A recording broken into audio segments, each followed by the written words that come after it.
POLYCET ఉచిత coaching సద్వినియోగం చేసుకోవాలి. సో ఈ నెల 8 నుంచి మరో బ్యాచ్ ప్రారంభం కానుంది.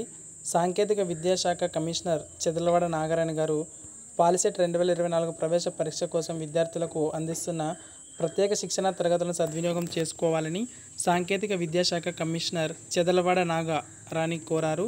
పాలిటెక్నిక్ ప్రవేశాల పెంపు లక్ష్యంగా విద్యార్థులకు ఇస్తున్న సమగ్ర శిక్షణకు మంచి స్పందన లభిస్తుందన్నారు.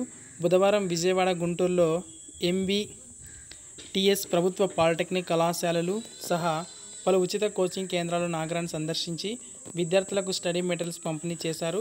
పాలిటెక్నిక్ ప్రవేశాలు కోరుకునే ప్రతి ఒక్కరికి వయోభేదం లేకుండా శిక్షణ అందిస్తామని తెలిపారు.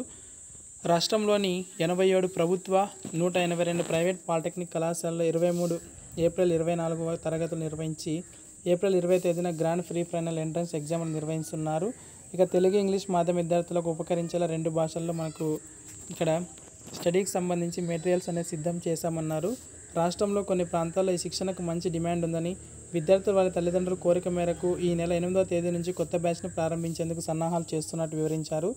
పాలిసెట్ ప్రవేశ పరీక్ష ఏప్రిల్ 27న మనకు తేదీన కాక ఆన్లైన్ అప్లికేషన్ మరో 2 రోజులు మాత్రమే గడువు ఉందని స్పష్టం చేశారు. కార్యక్రమంలో విద్యార్థులతో పాటు వారి తల్లిదండ్రులు పాలిటెక్నిక్ తర్వాత లభించే ఉపాధి అవకాశాలపై స్వయంగా కమిషనర్తో వ్యక్తిగతంగా మాట్లాడి సందేహాలు నివృత్తి చేసుకున్నారు. ఈ కార్యక్రమంలో సాంకేతిక విద్యా శిక్షణ మండలి కార్యదర్శి మిగతా వాళ్ళు పాల్గొనాలని ఇవ్వడం జరిగింది. మనకు ప్రభుత్వ పాలిటెక్నిక్ కళాశాల ఉన్న ప్రతి చోట కూడా మనకు ఉచితంగా పాలిసెట్కి సంబంధించినటువంటి కోచింగ్ అనేది ఫ్రీగా అయితే ఇస్తారు.